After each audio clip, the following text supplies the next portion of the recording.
this came out of the 1418 Now programme, which was all about marking the centenary of World War I.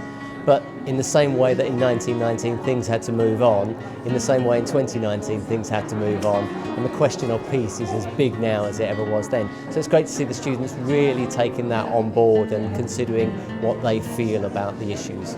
There's been so much work created and the aims have been so high, getting it all done in time has been a challenge.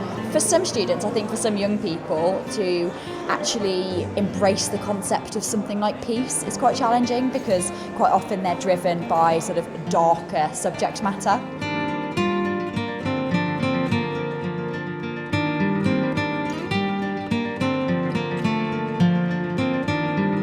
This was the third piece in the triptych, which represented the male coming home from war, and the passion, the reds and the yellows show the love, and the French translation to English is the repairing of hearts, so when they come back from war.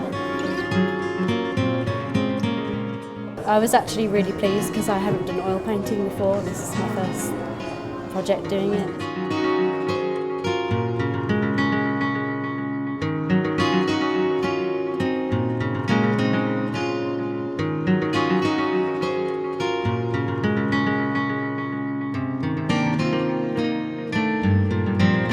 Initially I thought about nature, but then I wanted to combine, I guess, the simplicity of, even though the landscape that I painted is quite simple and, you know, common, I find that the simplicity and sort of like stillness behind it is what really inspired me to just paint it and express myself.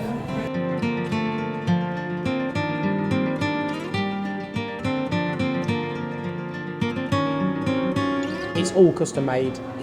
It's fabricated. We've gone from a piece of wood down to what you see here.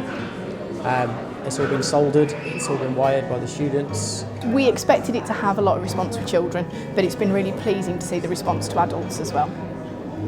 Yeah, I love the fact that it's so immersive. It's fantastic. Very, very dreamy and powerful.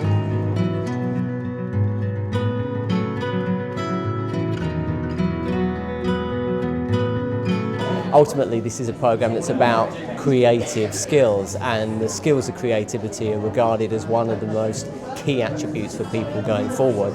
So we are really keen that young people get the opportunity to express themselves creatively, because that will help them in terms of employment in all sorts of roles in the future. What I've loved about today is that I've seen a range of students' work, very high standard and very creative responses to the question, what does peace mean to you? And that's been so lovely.